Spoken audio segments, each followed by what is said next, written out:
Hi everyone, Queeveen here from the comfort of my kitchen. In today's video, we are going to be taking a look at the night sky in October.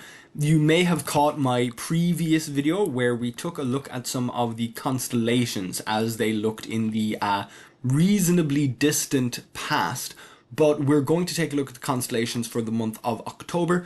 And we'll push forward a little bit more closer to the middle of October so that the sky is more significantly different from what we were seeing already in September. So just about here, the sky's actually dark, Scorpius is gone, we're catching a little bit of Sagittarius, but more and more coming into the sky are constellations like Pegasus, Andromeda, Perseus. We're already seeing Taurus there as the sun sets. Now it's not really visible here in the city, so let's push straight out to the countryside so that we can see a few more of the stars.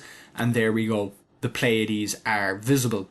So the Pleiades are already up as the sun goes down, as the sky gets dark. We're here at just 8 o'clock in the countryside. We still have a little bit of sunset glow over in the west, but the Pleiades are already up. And if we move just a little bit later into what more people would call nighttime, we'll say 10 o'clock. 9 o'clock is even a little bit too early to really call it nighttime, but there is Taurus completely above the horizon. We're starting to see parts of Gemini. We've completely lost our indicators for the core of the Milky Way. That's a little bit of Sagittarius's cape just there. We're only seeing the upper part of Ophiuchus and part of Serpens, Serpens cauda, the tail of the snake. And even here, by just a little after 10 o'clock, the summer triangle is very much in the southwest. We're already starting to lose it. We still have Corona Borealis up there in the west, so if there's going to be a supernova, it would still be a good time for it to happen. Here's hoping that the supernova does occur. We've got the plough right under the North Star by the time we're here at 10 o'clock.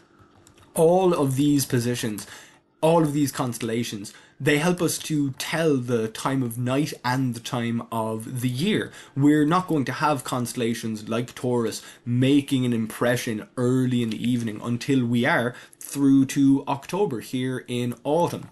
At other times of the night, we'll see Taurus in different places. But for example, this view here, we're looking at 4 o'clock in the morning, quarter past 4 in the morning, and we're able to see Taurus and Orion all nice in the middle of the sky, right in due south. This is essentially a preview of what we're going to see in the early evening, you know, at 9 or 10 or 11 o'clock in just a couple of months' time.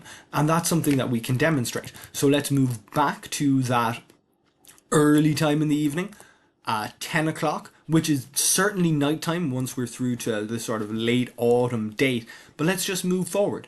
We can already see Orion coming into the sky by the end of next month. By the time we're through to December, we're starting to get Orion and Taurus into the middle of the sky, and here we are in January. These are the stars. We'll ignore the planets for now, but these are the stars in the same positions. This sky that we can see now in October at 4 o'clock in the morning is the same sky that we're going to see in January at closer to 9 o'clock. Of course, daylight savings time has now been taken away. We're no longer at UTC +1, so that's going to make a difference. But we can see it's the exact same stuff in the exact same positions. When you see the constellations and where the constellations are in the sky is a great indicator of the time of year and the time of the night. As long as you know one of them roughly. If you know roughly what time of year it is, then looking at the stars in the sky can give you an idea of what time of the night it is. If you know what time it is, then taking a look at the stars in the sky can give you a rough idea of the time of year, particularly with the plough under the North Star, the Big Bear under the Little Bear, Ursa Major pointing at Ursa Minor, where they are relative to each other. As long as you know either the time or the date, they'll be able to give you an indication. So here we are, 10:30. We've got the plough right under the North Star in October. Moving forward to that time of 4:15, we might as well stick with similar times. Taking a look at 4:15 here, more or less, we can see the plough is just off to the side, off to the northeast. So if everything works the way we'd expect, then we would expect to see this sky in January at about 9 o'clock. So let's pull back.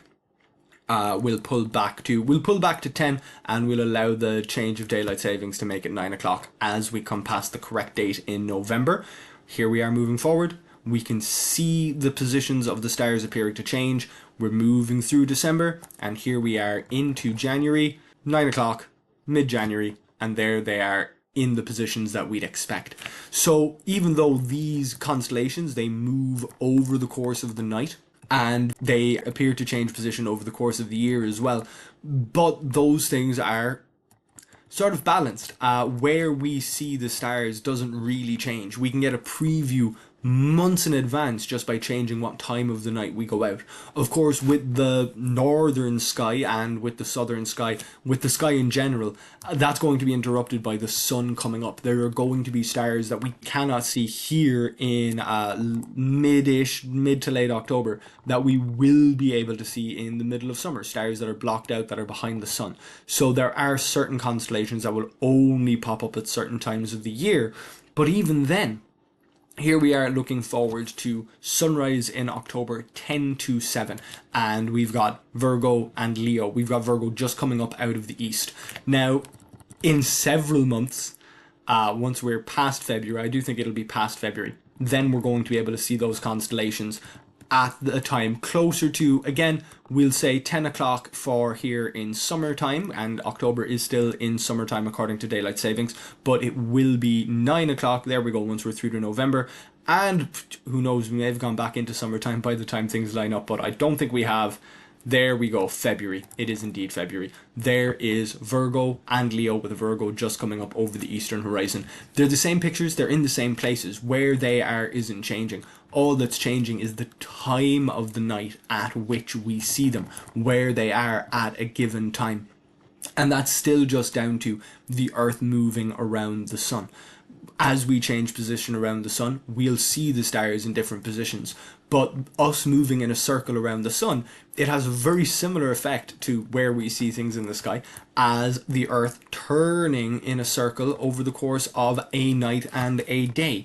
Just on, of course, a slightly longer time scale. You know, it only takes, here we are, 10 o'clock. It'll take 6, 7, 8. It'll take 8 hours for Virgo and Leo to get back into those positions. There we go. Whereas to change their positions according to our motion along the sun, to get them in these positions 8 hours earlier, way back at 10 or 9 o'clock, depending on daylight savings, that's going to take months. That's going to take, you know, all of winter, the rest of autumn and basically all of winter for us to accomplish, for us to move the right amount. So the changing positions of these things in the sky, they change because of our rotation and our orbit around the sun. But they do, especially over reasonably short time scales, and even looking back to the negative 1800s, as we did in the last video, you could still recognize the shapes of these constellations. You could still recognize Orion and Taurus because the stars are still in the same relative positions. The stars do move, but on a human timescale they might as well be fixed, and that makes them very reliable for telling the time of year and telling when things are. For example, the summer triangle, of course, that's a particularly famous one, but even the Pleiades, if we come back here to just as the sun is setting, the Pleiades coming visible over there in the east, that was also an important marker of time for various cultures and various civilizations, when that little knot of stars gets into the sky. Even though it's so much smaller than the southern triangle, or so much smaller than the summer triangle, it's still a very recognizable thing in the sky. And once you have this recognizable thing, you know when it's going to pop up in the east, you know when it'll be visible at sunset, and you can even tell when it's coming because it'll get visible in the morning. From the moment that the Pleiades come out from behind the sun, it sort of starts the clock until you see them coming up just as the sun is setting. So that is a quick look at the modern constellations and how they change over the course of time. Not really a look at the constellations over the course of October, but of course we're seeing how they look, and we already saw them in September. But these are the constellations that we have in our sky, and of course they change over time. So if you'd like to stay up to date with the changing of the constellations, make sure you subscribe to this YouTube channel, because I do this at least once a month, taking a look at where things are going to be in the sky. And of course we talk about plenty of other astronomical phenomenon as well. If you enjoyed this video in particular, please do like it. If you like this kind of content, then do subscribe to this YouTube channel. And if you'd like to read some of this information, you can do so on my website, queevinscontent.ie.